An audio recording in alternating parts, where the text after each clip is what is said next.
the word part. To separate or divide something into parts.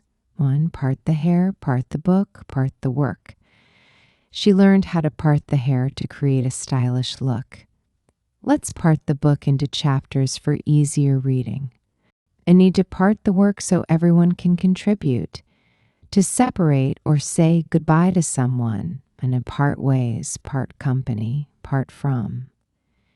They decided to part ways after several years of working together.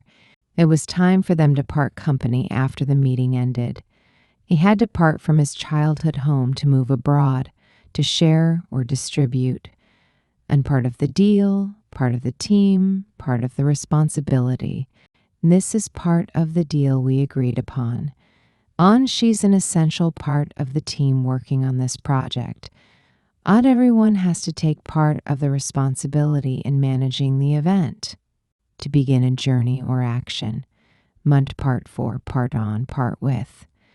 The team will part for Paris early tomorrow morning, and he will part on his journey across the continent next week. And she had to part with her old car after buying a new one. To play a role or function. On a part of the plan, part of the solution, part of the process. This strategy is part of the plan to boost sales. His insights were crucial as part of the solution. Communication is an important part of the process in project management.